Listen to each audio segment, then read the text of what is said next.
Bonjour, l'info à 13h au titre de l'actualité du jeudi 7 août 2025. Les températures vont grimper. 4 départements du sud-ouest et le Rhône seront en vigilance orange pour un risque de canicule. À partir de vendredi midi, annonce le Météo France dans ce bulletin publié aujourd'hui même. Les 5 départements concernés par cette vigilance orange sont les Hautes-Pyrénées, la Haute-Garonne, le Tarn-et-Garonne et le Rhône. Ce vendredi, les températures maximales atteindront souvent 30 à 33 degrés au nord et dépasseront les 35 degrés sur une bonne moitié sud avec des pointes à 39 degrés du sud-ouest et du centre-est et très localement un peu plus. Souligne l'agence météorologique. L'air chaud devrait remonter vers le nord du pays en début de semaine. Les très fortes chaleurs pourraient ainsi temporairement concerner les régions au nord de la Loire, tandis qu'il pourrait encore faire très chaud sur le sud. Les pics de la chaleur pourraient bien ainsi être atteints à l'échelle nationale en début de semaine. Détaille Météo France dans son bulletin. Son geste a choqué, sera sanctionné. Le ministre de l'Intérieur va retirer le titre de séjour dont bénéficie l'homme filmé en train d'allumer une cigarette à l'aide de la flamme du soldat inconnu, a confirmé l'entourage de Bruno Retailleau au service politique de TF1 LCI. Sur une vidéo relayée mardi par plusieurs comptes sur X et filmée lundi soir, un homme s'accroupit près de la flamme du soldat inconnu sous l'Arc de Triomphe à Paris pour y allumer une cigarette et repart tranquillement sous le regard de quelques touristes interloqués. Ces images ont suscité l'indignation sur les réseaux sociaux. L'homme visible sur la vidéo a été interpellé et placé en garde à vue mardi. L'homme qui a profané la tombe du soldat inconnu en allumant une cigarette avec la flamme du souvenir a été interpellé à Paris pour violation de sépulture, tombeau, urne ou un monument édifié à la mémoire des morts. Il a été placé en garde à vue et a reconnu les faits, a écrit mardi soir Bruno Retailleau sur X. À la suite du signalement effectué par le préfet de police, le mis en cause sera présenté à la justice.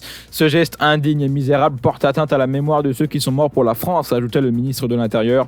Patricia Miralles, ministre délégué chargé de la mémoire des anciens combattants, a également saisi la justice de ces faits selon un message qu'elle a posté sur X.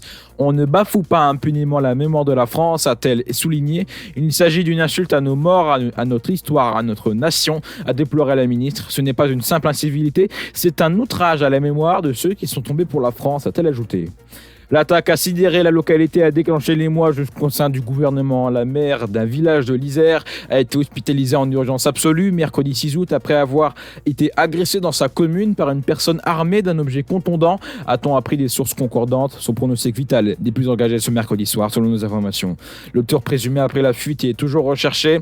Gilles Dussault, 63 ans, maire de Villeneuve-de-Marcq, un village de moins de 1200 habitants, a été frappé peu avant 17h avec un objet contondant par un de ses administrés, selon une source proche de l'enquête à TF1 LCI.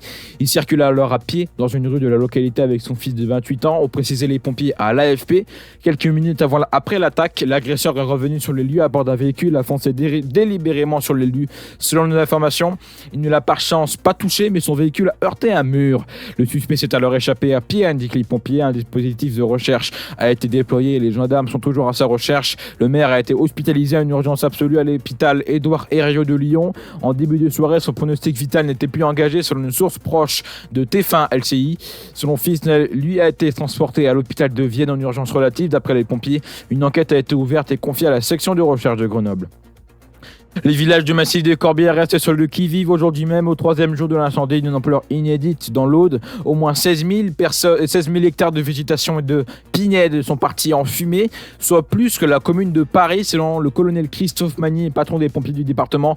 Les soldats du feu, à pied d'œuvre depuis mardi après-midi, espèrent fixer le feu dans la journée, a déclaré le colonel jeudi sur France Info. Il évoque un feu qui a diminué dans sa progression par rapport à la veille, le vent étant moins précis et moins présent, mais il reste 90 km de lisière. Difficulté d'accès, c'est pour ça que le feu n'est toujours pas fixé. Un tête-à-tête aux enjeux cruciaux. Une rencontre est prévue entre Donald Trump et Vladimir Poutine dans les prochains jours. Et les préparatifs de ce sommet ont déjà commencé, a annoncé jeudi 7 août le conseiller diplomatique du président russe, Yuri Uchakov, cité par les agents d'État russes. À la suggestion de la partie américaine, un accord de principe a été conclu pour organiser un sommet bilatéral dans les prochains jours, a-t-il précisé, ajoutant que la Russie n'avait en revanche pas répondu à l'idée américaine d'une rencontre à 3 entre Donald Trump, Vladimir Poutine et Volodymyr Zelensky dans la foulée d'une visite jugée productive de son émissaire spécial Steve Witkoff à Moscou. Le président a jugé mercredi qu'il y avait une bonne chance qu'il y ait une réunion très bientôt, sans donner d'autres précisions de date ou de lieu. Le dernier sommet en bonne et due forme entre la Russie et les États-Unis remonte à juin 2021 quand Joe Biden avait rencontré son homologue russe à Genève. Le président démocrate a coupé les ponts à la suite de l'invasion de l'Ukraine en février 2022, mais Donald Trump a rétabli le dialogue avec a rétabli poursuit le dialogue à son retour au pouvoir en janvier à travers de plusieurs échanges téléphoniques avec le président russe. Le corps retrouvé mardi 5 août à proximité de la plage de Gravelines est bien celui de l'adolescent disparu en mer samedi, porté par le courant alors qu'il jouait dans l'eau, a déclaré mercredi le parquet à Dunkerque à l'AFP. Nous sommes en mesure de vous confirmer désormais que l'individu retrouvé mardi est bien le jeune qui a disparu en mer samedi. A désormais confirmé le parquet, confirmant une information aussi de La Voix du Nord. Mardi en milieu d'après-midi, un corps avait été retrouvé par les pompiers à proximité de la plage de Gravelines, dans un secteur de la jetée des Huttes, où 3 enfants avaient été emportés par le courant samedi alors qu'ils jouaient dans l'eau. 2 de ces enfants avaient pu être rapidement secourus, mais le troisième, leur cousin, n'avait pas été retrouvé, malgré d'intenses recherches en mer durant plusieurs heures. Selon la préfecture maritime de la Manche et de la mer du Nord, 3 enfants accompagnés 2 adultes d'origine syrienne installés en Belgique et venus à Gravelines pour pêcher. Toute la météo.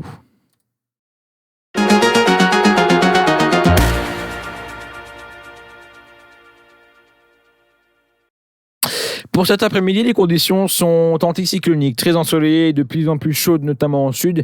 Des nuages d'altitude survolent par moments le tiers nord du pays, mais sans cacher durablement le soleil. Dans l'après-midi, le ciel se charge davantage du nord de la Bretagne au Cotentin, puis jusqu'à l'ouest des Hauts-de-France, apportant quelques gouttes. Le soleil s'impose en général sur le reste du pays. On observe juste quelques bourgeonnements cet après-midi sur le relief des Pyrénées, avec un faible risque d'averse. Le vent reste généralement faible. Il tourne au secteur sud, à sud-est et autour de la Méditerranée, entre l'Aude et la région toulousaine, et les rafales atteignent 40 à 50 km/h. Portés par le vent marin, les nuages bas envahissent les rivages et les plaines du Languedoc-Roussillon en soirée et surtout la nuit prochaine. Les températures grimpent vite pour atteindre cet après-midi 26 à 30 degrés au nord de la Loire jusqu'au Grand Est, 21 à 25 sur les côtes de la Manche, sur les plages méditerranéennes. Prévoyez 28 à 31 degrés sur le reste du pays, en attendant à 35 degrés en général, avec des pointes possibles jusqu'à 36 dans le couloir rhodanien. Pour demain, de la Bretagne à la Normandie, aux Hauts-de-France et jusqu'au nord de l'Île-de-France, le ciel est très nuageux le matin. Il donne de rares et faibles pluies ou bruines au fil de la journée. La couverture nuageuse se morcelle. Éclaircies et passages nuageux alternent dans les terres, tandis qu'un épais voile nuageux survole les abords de la Manche. Sur les plaines de Languedoc-Roussillon, la journée débute également sous un temps gris. Ces entrées maritimes régressent vers les plages l'après-midi. C'est dans la place à un chaud soleil sur l'arrière-pays. Sur le reste du pays, le soleil s'impose toute la journée. Seul le relief des Pyrénées se coiffe de gros nuages, évoluant parfois jusqu'à l'averse orageuse sur les sommets en fin de journée.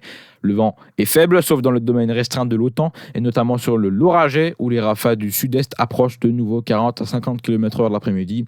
Côté température, on attend au lever du jour entre 10 et 15 degrés au nord, localement 16 à 17 près de la Manche, entre 15 et à 19 degrés au sud, et localement à 20 à 22 degrés sur les côtes méditerranéennes et de la vallée de l'Aude à Toulouse. Dans l'après-midi, les régions allant de la Bretagne à la frontière belge conservent des températures raisonnables, de 25 à 29 degrés dans les terres et de 20 à 25 dans la côte. Et c'est ainsi que se termine l'info à 13h. Merci d'avoir suivi. Prochain rendez-vous sur l'information dans moins de 20 minutes. Une bonne journée et à tout à l'heure.